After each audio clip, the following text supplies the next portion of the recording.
At 8:34 a.m. Eastern Standard Time this morning, the White House released a statement announcing that President Trump had sent a formal trade proposal to Canadian Prime Minister Mark Carney overnight in an attempt to prevent further escalation of the economic crisis. The proposal, according to the White House statement, offered significant concessions: removal of 75% of tariffs on Canadian goods, restoration of intelligence sharing, commitment to maintain NORAD operations.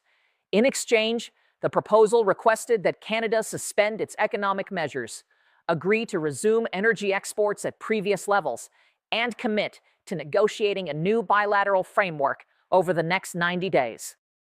The White House characterized this as a generous compromise that addresses Canadian concerns while protecting American interests. The statement said the administration expects Canada to respond positively within 24 hours. Less than 4 hours later, at 12:17 p.m., Mark Carney held a press conference in Ottawa.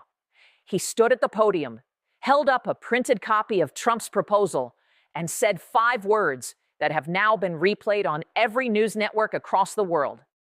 This proposal is not serious. Carney then spent 6 minutes methodically dismantling every element of Trump's offer, explaining why it fails to meet Canada's 5 requirements, making clear that Canada will not negotiate away from those requirements no matter what alternatives the United States proposes.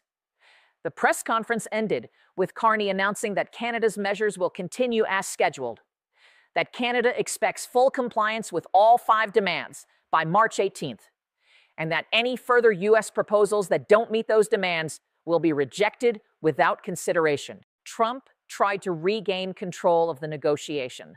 Carney shut him down completely, and the world just watched Canada reject the United States and dictate the terms under which this crisis will be resolved. Let me walk you through exactly what Trump's proposal actually contained, because understanding what was offered and what was withheld reveals why Carney rejected it so decisively. According to the full text of the proposal, which was leaked to multiple media outlets within hours of Carney's rejection, Trump's offer had 7 main elements. First, removal of 75% of tariffs on Canadian goods. The proposal stated that the United States would eliminate tariffs on most Canadian products, but would maintain 25% of the tariffs on specific sensitive sectors, including steel, aluminum, and dairy. The proposal did not specify which products would retain tariffs or provide a timeline for removing the remaining 25%. Second, restoration of intelligence sharing. The proposal committed to resuming full intelligence sharing through existing mechanisms and stated that the United States values the security partnership with Canada. However, the commitment was conditioned on Canada demonstrating good faith by suspending economic measures. Third, continuation of NORAD. The proposal stated that the United States remains committed to NORAD and will work with Canada to modernize the joint defense system. But the commitment was described as subject to periodic review, with language stating that NORAD operations depend on mutual cooperation and shared priorities. Fourth, no compensation for economic damage. The proposal made no mention of the $14.7 billion in compensation Canada demanded for damages caused by illegal tariffs. The proposal stated that both countries should move forward rather than dwelling on past disputes. Fifth, no formal recognition of Canadian resource sovereignty. The proposal acknowledged that Canada controls its natural resources, but requested that Canada commit to stable and predictable export policies that ensure U.S. energy security. Diplomatic language for demanding guaranteed supply at favorable terms. Sixth, no public retraction of sovereignty threats. The proposal did not include any statement from Trump retracting suggestions that Canadian provinces could or should join the United States. Instead, it included generic language about respecting Canada as a valued neighbor. Seventh, request for a 90-day negotiating period. The proposal asked Canada to suspend all economic measures for 90 days while both countries negotiate a comprehensive new framework. During this period, Canada would resume full energy exports, lift financial restrictions on U.S. banks, and commit to not implementing any new economic measures. The White House statement releasing the proposal characterized it as meeting Canada's core concerns. It argued that removing 75% of tariffs represented substantial movement, that committing to NORAD and intelligence sharing addressed security issues, that offering a 90-day negotiating period showed American willingness to find long-term solutions. The statement said Canada should accept this proposal as a foundation for resolving the crisis. But at 12:17 p.m., Carney walked to the podium in Ottawa, holding a printed copy of Trump's proposal. He began by saying exactly what the room needed to hear. The United States sent Canada a proposal this morning. I want to address it directly because the Canadian people and the world deserve to understand why this proposal fails. Carney then went through each element with surgical precision. First, tariff removal. Canada's requirement is complete removal of all tariffs unconditionally and immediately. The U.S. proposal offers to remove 75% of tariffs while maintaining 25% on unspecified sensitive sectors. This is not compliance. This is the United States claiming the right to maintain illegal tariffs on products it chooses. Canada will not accept partial compliance with our first requirement. He paused and looked directly into the camera. Second, NORAD and intelligence sharing. Canada's requirement is a formal, legally binding commitment signed by the President and senior officials that guarantees continuation of defense and intelligence cooperation. The U.S. proposal offers vague commitments subject to review and conditioned on Canada's behavior. This is not a guarantee. This is the United States reserving the right to threaten NORAD again in the future if Canada does anything Washington dislikes. Canada will not accept conditional security guarantees. Third, sovereignty retraction. Canada's requirement is that President Trump issue a public statement retracting any suggestion that Canadian territory could become part of the United States. The U.S. proposal contains no such retraction. It includes generic language about partnership, but does not address the fundamental violation of suggesting that Canadian provinces are available for American annexation. This requirement is non-negotiable. The United States must explicitly retract sovereignty threats, or there is no path forward. Carney's tone remained calm, but his words were precise and damning. Fourth, compensation. Canada calculated $14.7 billion in economic damage caused by illegal U.S. tariffs. The U.S. proposal ignores this entirely and suggests we move forward without addressing past harm. Canada will not move forward while the United States refuses to acknowledge or compensate for damages it caused. Fifth, resource sovereignty. Canada's requirement is formal U.S. recognition that Canadian natural resources are controlled by Canada and sold on terms Canada determines. The U.S. proposal requests that Canada commit to stable and predictable export policies that ensure U.S. energy security. That is not recognition of sovereignty. That is a demand for guaranteed supply. Canada will not trade explicit sovereignty for vague American requests. Then Carney addressed the 90-day negotiating period request. The United States asks Canada to suspend all economic measures for 90 days while we negotiate a new framework.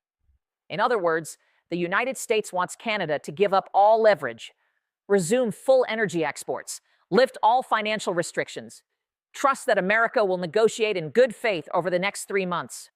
Canada tried trusting American good faith.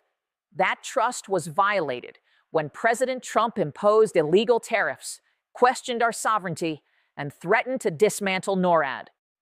Canada will not make that mistake again. Carney closed with the most definitive statement of the entire press conference. Canada's 5 requirements are clear, specific, and non-negotiable. The United States has 10 days to meet those requirements. Any proposal that does not fully satisfy all 5 requirements will be rejected. This proposal does not satisfy any of the 5 requirements. Therefore, it is rejected. Our measures continue. The March 18th deadline stands. Canada expects full compliance. Carney placed the proposal on the podium and walked away. No questions. The message was unmistakable. Canada is not negotiating. Canada has stated its terms. The United States either accepts those terms completely or faces the consequences. The market reaction was immediate and told the story of how investors view the balance of power. Within 30 minutes of Carney's press conference, U.S. stocks fell sharply as traders realized Trump's negotiation attempt had failed completely. The S&P 500 dropped. Energy stocks fell harder as traders priced in the likelihood that Canadian energy cuts continue and possibly expand. Meanwhile, Canadian stocks and the Canadian dollar strengthened as traders recognized that Canada is winning this confrontation and that international support for Canada is solid. Currency markets showed the Canadian dollar gaining against the US dollar. Every market indicator points to the same conclusion. Canada has leverage. The United States does not. And Trump's attempt to negotiate from strength was exposed as negotiating from weakness. Here's what happened in Washington when Carney rejected Trump's proposal. At 12:45 p.m., the National Security Advisor called an emergency meeting. According to sources, officials discussed whether to make another proposal or whether attempting further negotiation would only result in additional public humiliation. The consensus was that Carney has made clear he will not negotiate away from the 5 requirements, and that any U.S. proposal that doesn't meet all 5 will be rejected immediately and publicly. At 1:30 p.m., Trump was briefed on Carney's rejection. According to sources, Trump was furious and felt personally disrespected. He reportedly said Carney was making a huge mistake and that Canada would pay a price for rejecting American attempts at compromise. Advisors attempted to explain that the proposal didn't actually meet Canada's requirements and that Carney's rejection was predictable. Trump reportedly insisted that removing 75% of tariffs was a major concession and that Canada should have accepted it. Advisors explained that partial compliance with Canada's demands is still non-compliance, and that Canada has no reason to accept anything less than full compliance given Canada's strong position. At 3 p.m., the White House issued a statement. Canada's rejection of a generous American proposal demonstrates that Prime Minister Carney is not interested in resolving this crisis diplomatically. The United States made significant concessions and offered a clear path forward. Canada's refusal to engage constructively shows that Canada prefers confrontation to cooperation. The responsibility for any further economic damage lies entirely with the Canadian government. The statement attempted to blame Canada for the crisis continuation, but it ignored the fundamental issue. Trump's proposal didn't meet Canada's stated requirements, so Canada had no reason to accept it. At 4:15 p.m., congressional leaders released a joint statement. The president's proposal did not meet Canada's 5 requirements. Prime Minister Carney was correct to reject it. We call on the president to stop wasting time with insufficient proposals and to simply accept Canada's terms before March 18th. Every day of delay causes more economic damage to the American people. Let me explain why Trump's negotiation attempt backfired and actually strengthened Canada's position. By offering a proposal that didn't meet Canada's requirements and having that proposal publicly rejected, Trump demonstrated several things to international observers. First, the United States is desperate enough to make offers, which signals weakness. Second, the United States is still trying to negotiate partial compliance rather than full compliance, which signals that Trump doesn't understand or doesn't accept that Canada has leverage. Third, Canada is confident enough to reject U.S. proposals publicly and definitively, which signals strength and international support. The rejected proposal makes Trump look weak and Carney look strong. If Trump had simply remained silent and worked toward meeting Canada's 5 requirements, he could have avoided this public defeat. By making an insufficient proposal and having it rejected, Trump gave Carney another opportunity to demonstrate Canadian resolve on the world stage. This was not a failed negotiation. This was a trap, and Trump walked right into it. Let me give you 2 scenarios for the final 10 days. Scenario 1. Emergency capitulation. Trump, facing continued economic damage, market decline, congressional pressure, and international isolation, finally accepts that he has no choice. By March 15th, 5 days before the deadline, the White House announces that the United States will meet all 5 of Canada's requirements. Tariffs are completely removed. A formal NORAD commitment is signed. Trump issues a public statement retracting sovereignty threats. Compensation of $14.7 billion is agreed to and structured as trade credits. Canadian resource sovereignty is formally recognized. Canada immediately suspends its measures. The crisis ends. But American credibility is permanently damaged. The world has watched the United States forced to surrender to a smaller neighbor. Scenario 2. Deadline passes without compliance.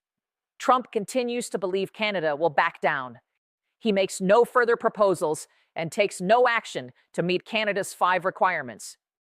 Advisors desperately try to convince him to act, but Trump refuses. March 18th arrives at 5 p.m. with no U.S. compliance.